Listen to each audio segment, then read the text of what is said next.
اعوذ باللہ من الشیطان الرجیم، بسم اللہ الرحمن الرحیم۔ میں ہوں آپ کا میزبان افاق احمد صدیقی 3M نیوز سے۔ اس وقت ہم موجود ہیں کراچی پریس کلب میں اور ہمارے ساتھ موجود ہیں KUJ گورنمنٹ باڈی کے موسٹ سینئر صحافی ہیں۔ انہوں نے بڑی خدمت کی صحافت میں اور ماشاءاللہ سے نشاندہی کرتے رہے صحافت میں، مختلف اخبارات میں کام کرتے رہے، مختلف اپنا YouTube چینل بھی چلا رہے ہیں اور بھی مسافر پاکستانی کے نام سے پروگرام شروع کیا انہوں نے۔ ایک اویئرنیس پروگرام، ہمیشہ انہوں نے اویئرنیس پروگرام کیا، لوگوں کو موٹیویٹ کیا اپنی صحافت سے، اور ہمارے ساتھ موجود ہیں مختار احمد بھائی جی صاحب، ان سے بات کرتے ہیں۔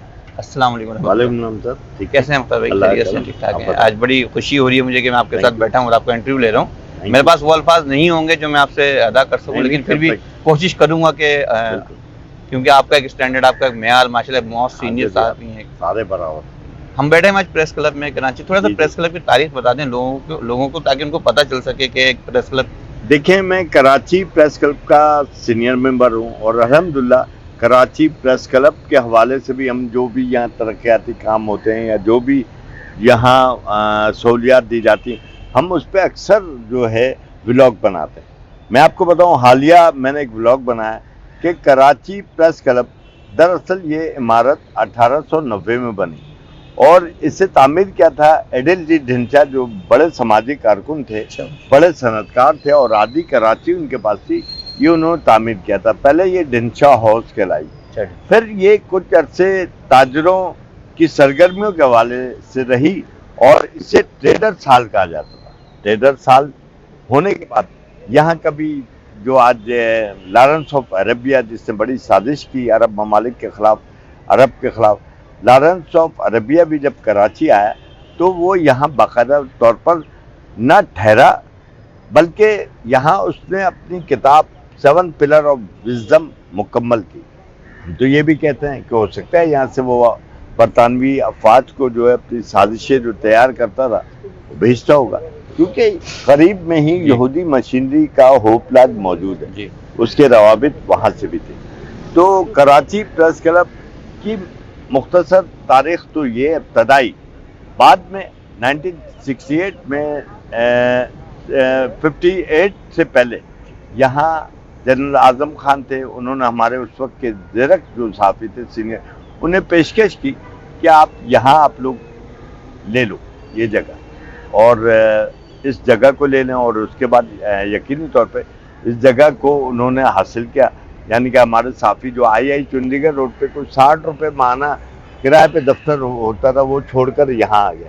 اس کے بعد کراچی پریس کلب 1958 میں اس کا باقاعدہ طور پر اس وقت کے وہ وفاقی وزیر اطلاعات تھے حبیب الرحمان صاحب، انہوں نے اس کا افتتاح کیا اور اس دن کے بعد سے یہ کراچی پریس کلب کے نام سے ہی موسوم ہے اور یہاں صحافیوں کے حوالے سے سرگرمیاں ہوتی ہیں۔ سب سے بڑی بات میں آپ کو بتاؤں کہ جمہوری روایت کے حوالے سے اگر ہم صرف کراچی پریس کلب کے الیکشن لیں تو 1958 سے لے کر اب تک کبھی اس کے الیکشن پوسٹپون نہیں ہوئے، کبھی یہ نہیں ہوا کہ یہاں الیکشن نہیں، یہاں باقاعدگی سے الیکشن ہوتے ہیں۔ یہ وہی کلب جہاں MRD ضیاء کے خلاف MRD کی باقاعدہ تحریک بنی اور ہمارا ایک کمیٹی روم ہے، کمیٹی روم میں جو ہے MRD کا اجلاس ہوا، MRD کا وجود یہاں آیا اور MRD کی تحریک بھی یہاں سے شروع کی۔ یہ ہے کلب کی تاریخ۔ اچھا، کلب پہلے اتنا وسیع بھی نہیں تھا اور اتنا خوبصورت بھی نہیں تھا، لیکن مسلسل جو ہمارے آنے والی باڈیز ہیں جو منتخب ہو کر آتی ہیں، انہوں نے یہاں بڑا کام کیا۔ اور میں آپ کو بتاؤں کہ ابھی ہم جس وقت جس ٹیرس پہ بیٹھے ہیں، یہ بھی ہماری ایک باڈی کا کارنامہ ہے، پہلے یہاں پر ایک شیڈ پڑا ہوا تھا ٹین کا، سابقہ باڈی کا کارنامہ ہے۔ اس کے علاوہ بیک سائڈ پہ ہمارے ہال جو ہے تعمیر کیا گیا ہے، جمنازیم ہے۔ اور میں آپ کو بتاؤں کہ ابھی جو کراچی پریس کلب کے سیکرٹری ہیں شعیب احمد خان، اور انہوں نے ایک بڑا کارنامہ انجام دیا ہے کہ یہاں باقاعدہ طور پر جو ہے ایک لیڈیز جمنازیم بنا ہے، اور لیڈیز جمنازیم میں ہونا یہ ہے کہ جو لیڈیز دلچسپی رکھتی ہیں ایکسرسائزز میں، اپنے فٹنس میں، باقاعدہ طور پر انہیں نہ صرف وہ سہولیات فراہم ہوں گی بلکہ یہاں ایک میک اپ آرٹسٹ بھی ہوگی، اور وہ میک اپ آرٹسٹ جو ہے انہیں جو بھی ایکسرسائز کے بعد انہیں کی باقاعدہ طور پر ان کا جو ہے میک اپ وغیرہ کرے گی۔ اور میں سمجھتا ہوں یہ ایشیا میں پہلا کلب ہوگا جہاں لیڈیز جمنازیم، ماشاءاللہ ماشاءاللہ. اس سے پتہ لگتا جی ہے جی. کہ جناب کراچی پریس کلب میں کوئی تفریق نہیں ہے، یعنی کہ مرد لیڈیز ممبران میں ہم خواتین کو شانہ بشانہ لے کے چل رہے بس ان کی عزت و تقریم کا خیال جی رکھتے ہوئے. بالکل. اچھا شانہ. چلیں، یہ رہا کراچی پریس کلب کی جو آپ نے باتیں بتائیں ماجد، بڑی تفصیل سے بتائیں. اچھا میں آپ سے یہ جاننا چاہوں گا کہ مختار احمد بھائی جی، آپ ماشاءاللہ سے اس نام سے مشہور ہیں، لوگ آپ کی عزت کرتے ہیں، تو یہ صحافت کا آغاز کب، کیسے اور کس اخبار سے کیا؟ دیکھیں آفاق بھائی، صحافت کا آغاز تو میرا ہوا روزنامہ مساوات سے، اور میرے خیال سے 1989 میں نے شروع کیا تھا. اور مساوات کے بعد حریت تو اچھا اخبار تھا اس حریت وقت اخبار، کا، جی. کائنات میں بھی رہا. جی جی. اساس اخبار اس وقت کا بڑا مشہور اخبار تھا، جس کی سرکولیشن 1,35,000 اور 40,000 ہوتی تھی. اس آئی کے تھنک ریگل ٹریڈ اسکوائر میں اس کا آفس اور اس کے ایوننگر لشکر جی جی. کی سرکولیشن 40,000 ہوتی تھی. اس وقت میں وہاں چیف رپورٹر تھا. لاتعداد نیوز ایجنسیز میں بھی کام کیا. اس کے علاوہ جو ہے 15 میگزین مختلف ناموں سے بطور ایڈیٹر میں نے کام کیا، اور الحمدللہ وہ میگزین ایک اچھے میگزین جی. ثابت ہوئی جنہوں نے مارکیٹ بنائی. اور اس کے بعد جو ہے میں نے دیکھا کہ اب وقت گزر رہا ہے، خاص طور پہ ہمارا پرنٹ میڈیا جو ہے کاغذ کے مہنگے ہونے کے سبب پس منظر میں جا رہا ہے. تو ہم نے پہلے اپنا ایک چینل بنایا مسافر پاکستانی کے نام سے. اچھا، مسافر پاکستانی کے نام سے چینل بنایا جس کا کام جو ہے نگر نگر گھومنا ہے. وہ تاریخ، وہ معلومات جو اب تک لوگوں کے نظروں سے اوجھل ہے، ہم اس تاریخ کو اپنے چینل سے آگے بڑھاتے تاریخ بتاتے ہیں لوگوں کو، بتاتے یہاں پہ ہیں، واقعہ ہے، دکھاتے ہیں، بڑھاتے ہیں. یہ چیز ہے.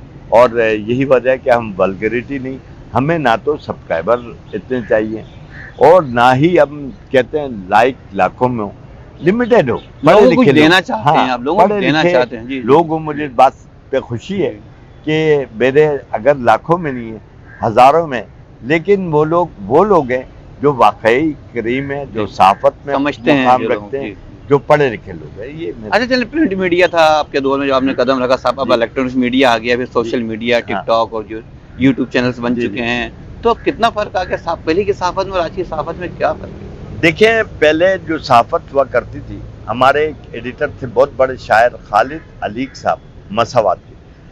وہ کہتے تھے journalism is not a profession, journalism is way of life. اور ہم نے وے آف لائف سمجھ کے معاشرے کی خرابیاں دیکھی اور انہیں دور کیا. ہم نے دیکھا کہ کوئی بگاڑ پیدا معاشرے میں پیدا ہو رہا ہے، تو ہم نے معاشرے کے بگاڑ کو درست کرنے کی کوشش. تو یہ تھی صحافت. اب جو ہے پکڑ دھکڑ کو صحافت کا پہلے نام صحافت دیا کچھ نشاندہی کرتا تھا کہ جی پازیٹیو وے چل رہا ہے، یہ نگیٹو چل رہا ہے، اس کی نشاندہی کرنا تھا. نشاندہی کرنا ہمارا، باقی کام کرنا تو ان کا کام ہے، جو ادارے ہیں وہ کام کریں. یہ چیز. اچھا، مہنگائی اتنی زیادہ ہو گئی، پورا شب مہنگائی ہے، سب چیزیں بڑھتی چلی جا رہی ہیں، یہاں تک کہ اشیاء خوردونوش بھی انسان اب خرید نہیں سکتا ہے. کیا مالی بحران ہے؟ اب یہ بتائیں کہ صحافی بھی کیا اس سے بالکل متاثر ہے؟ سر، صحافی میرے خیال سے سب سے زیادہ متاثر ہے، کیونکہ اس کو اپنا اسٹینڈرڈ آف لائف رکھنا پڑتا ہے. اب وہ اسٹینڈرڈ آف لائف رکھنے کے چکروں میں پہلے اس کی تنخواہ تھی ₹1,00,000، اب یا تو بے روزگار ہو گیا ہے یا اس کی تنخواہ لمٹ میں کر دی گئی ہے ₹25,000. آپ خود بتائیں 25,000 میں ایک لیبر کلاس بندہ سروائیو نہیں کر سکتا، تو صحافی جو کہ ایک معاشرے میں ہم کہتے ہیں، ہم نے صحافت چوتھا ستون ہے، وہ کیسے سروائیو کرے گا اس خلیل تنخواہ میں یا بے روزگاری میں؟ تو صحافی سب سے زیادہ متاثر ہے. اور اس وقت جو ہے میں سمجھتا ہوں کہ متاثر ہونے کے ساتھ ساتھ مجھے بڑے افسوس کے ساتھ کہنا پڑتا ہے کہ لاتعداد ایسے گھرانے میں یقینی طور پہ ہمارے ہوں گے جو فاقہ کشی کا شکار ہے، جنہوں نے دوسرے کام شروع کر دیے. ایسا بھی ہے کسی نے بائکیں چلانا شروع کر دی. تو یہ غلط رخ کی طرف جا رہے ہیں. یہ معاشرے کے سلجھے ہوئے اور بڑے لوگ اگر ان سائڈوں پہ چل جائیں گے تو یہ کون کرے گا؟ معاشرے کی اصلاح کون کرے گا؟ حکومت کو اس کی غلطیاں کون بتائے گا؟ اچھا، ہم تو یوٹیوبر ہیں، ہم اپنا کو صحافی نہیں کہتے کہ چلے ہم صحافی نہیں ہیں. جو الیکٹرانک میڈیا ہے جو چل رہا ہے، اور مطلب جو پرنٹ میڈیا ہے، وہ اپنے آپ کو صحافی کہلائیں، ٹھیک ہے، لیکن نشاندہی ہم کرتے ہیں. ہم جو ہمارا جو یوٹیوب چینل ہے یا آپ جو چلا رہے ہیں، آپ ماشاء اللہ اویئرنیس پروگرام چلاتے ہیں، اور ہمارا مقصد بھی یہی ہے اب یہ بتائیں کہ مختار بھائی کہ جیسے بھی آپ نے حال ہی میں کہا تھا کہ جی میں صحافیوں کے حقوق کے لیے آپ اٹھ کھڑے ہوئے تھے اور خودکشی کرنے پہ آمادہ آپ ہو گئے تھے، تو اس حوالے سے کیا کہیں گے؟ دیکھیں وہ خودکشی کرنے کا حوالہ تو یہ ہے کہ میں جانتا ہوں کہ اخباری پیپر بہت مہنگے ہو گئے، ٹھیک ہے سر، اچھا وہ پیپر مہنگا ہونے کے سبب مالکان ظاہر سی بات ہے اتنا بوجھ نہیں سہار سکتے. اگر میں آپ کو بتاؤں کہ صرف ایک جو 4 صفحے کا اخبار نکلتا ہے تو اس کے ایک پیج کی قیمت تقریباً لگ بھگ 70 روپے بنتی ہے، مزدوری نہیں ہے اس پر، کوئی اور کاسٹ نہیں ہے، پرنٹنگ چارجز نہیں ہے. تو کس طرح ہو سکتا ہے بلینک پیپر کی ہاں بات کر بلینک پیپر، اب کس طرح ہو سکتا ہے کہ ایک مالک اخبار پہ اس کے کاسٹ آ رہی ہے 150 روپے اور وہ اسے 20 روپے یا 15 روپے میں فروخت کرے؟ تو نہیں ہو سکتا. ہم بھی مالکان کی مجبوریوں کو سمجھتے ہیں، لیکن ساتھ یہ بھی کہتے ہیں کہ یار آپ ٹھیک ہے شلنگ کرنا ہے شلنگ کرو اخبارات، آپ پی ڈی ایف پہ لا رہے ہو پی ڈی ایف پہ لاؤ، لیکن جو صحافیوں کو آپ بے روزگار کرتے ہیں بغیر کسی نوٹس کے، بغیر واجبات کی ادائیگی کے، یہ غلط انداز ہے. آپ کارکنان سے میٹنگ کریں، آپ پوچھیں کہ بھائی ہمیں کیا کرنا چاہیے، وہ صحافی کارکن آپ کو خود ایڈوائز کرے گا کہ سر آپ بند کر دو، لیکن اللہ کے واسطے ہمارا بھی جو ہے کچھ ایسا کر دو کہ ہم سروائیو کر سکیں. اور ایسا کیا ہے دنیا اخبار میں ایسے ہی ہوا ہے کہ میں نہیں سمجھتا کہ انہوں نے غلط کیا. انہوں نے ورکرز کو بلا کے بٹھایا، سمجھایا اور 3 مہینے کی تنخواہیں بھی دی اور ساتھ میں ان کے دیگر واجبات بھی دیے، اور اس کے بعد انہیں باقاعدہ لیٹر جاری کیا کہ جناب اگر کل کلاں کو یہ دوبارہ اخبار آتا ہے تو ہم آپ کو رکھ لیں گے. تو میں سمجھتا ہوں کہ یہی روایت تمام اخبارات کو قائم کرنی چاہیے تاکہ لوگ نہیں ہے ہمارے ساتھ اچھا کام ہوا بہترین. ہاں بالکل صحیح کہہ رہے ہیں آپ، لیکن یہ اب یہ بتائیں کہ جو اشتہارات تو شبہ ہوا کرتا تھا اخبارات میں سمجھتا ہوں تو بالکل ہی ختم ہو چکا ہوگا، کیونکہ اشتہارات اخبار میں نہیں آتے. اخبار بکنے سے تعلق نہیں ہوتا، اشتہارات سے تعلق ہوتا ہے. تو اب اشتہارات ختم ہو چکے ہیں، اس کے لیے اخبار کی مطلب بہت مزید پستی کی طرف جائے گا اخبار. اس میں گورنمنٹ کو کیا کرنا چاہیے ہمارے؟ دیکھیں میں سمجھتا ہوں کہ اشتہارات کا سلسلہ بند نہیں ہوا سر. جو بھی اخبارات ہیں ان کو سینٹی میٹرز کے حساب سے باقاعدہ الاؤ ہے کہ اس سے 200 سینٹی میٹر ماہانہ دیا جائے گا. اے بی سی جو اس کی ہے ABC اخبار اس کے مطابق اس کو میڈیا لسٹ پہ لیا جا رہا ہے. ان کو الاؤ ہے کہ یہ جو ہے اتنے اشتہارات ان کو ملیں گے، انہیں آج بھی 200 سینٹی میٹر مل رہے. انہیں کھایا ڈمی اخبارات، ڈمی طریقوں نے. آڈٹ بیرو سرکولیشن کتنی ایک اخبار کی، اب جو اخبار ہفتے میں ایک بار شائع ہوتا ہے اسی circulation audit bureau circulation daily basis پہ کہتا ہے 50,000. تو 50,000 کے حساب سے اس سے لازمی بات ہے دینا پڑتا ہے، اشتہار دیتے ہیں. اور پھر جو ہے مال پانی چل رہا ہے، 50% کمیشن جو دے سکتا ہے اس سے اشتہارات مل رہے ہیں.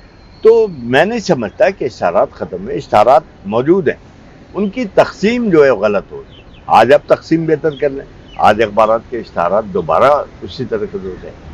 اچھا چلیں، یہ سوال مجھے بہت شروع میں کرنا چاہیے تھا، میں لاسٹ میں سوال کر رہا ہوں کہ آپ کیا بننا چاہتے تھے، آپ کے والدین کیا بنانا چاہتے تھے آپ کو، یا صحافی ہی کی فیلڈ میں آپ کو گاڈ گفٹڈ ہیں آپ کے لیے؟ میں آپ کو بتاؤں کہ میں 4 یا 5 پشتوں سے ہم صحافت ہیں. ماشاءاللہ. میرے دادا بھارت میں تھے، زمیندار اخبار کے بہت بڑے سپورٹر. میرے ایک تایا پاکستان بننے سے پہلے کا زمیندار اخبار. اچھا میرے ایک تایا 1965 میں ایک پلین کریش ہوا تھا قاہرہ جاتے ہوئے صحافیوں کا، جی اس میں جو ہے وہ شہید ہو گئے. دوسرے تایا بھی میرے اچھے ایڈیٹر، یہ ایم اے علی گڑھ ہیں یہ سارے. دوسرے تایا جو ہے ان کا ایکسیڈنٹل موت مرے. اب بھی میرے کزن بھی ہیں. اور میں آپ کو بتاؤں کہ اس وقت بھی میرے 2 بیٹے یعنی کہ ایک چینلز میں موجود ہیں اور کر رہے ہیں، ایک رپورٹنگ کر رہا ہے تو دوسرا جو ہے پروڈکشن ڈپارٹمنٹ میں موجود ہیں، آج کر رہے ہیں کام. اچھا لوگ کہتے ہیں، لوگوں کی اویئرنیس کے لیے میں سوال کر رہا ہوں کہ کراچی پریس کلب جو ہے صحافیوں کے لیے دسترسی کیا کر سکتا اور کیا نہیں کر سکتا، تھوڑا سا اس بارے میں تھوڑا سا بتائیں تاکہ ہمیں بھی علم ہو سکے اور ہمارے جو ناظرین ان کو بھی پتہ چل سکے. دیکھیں دراصل کراچی پریس کلب ایک سوشل باڈی. کراچی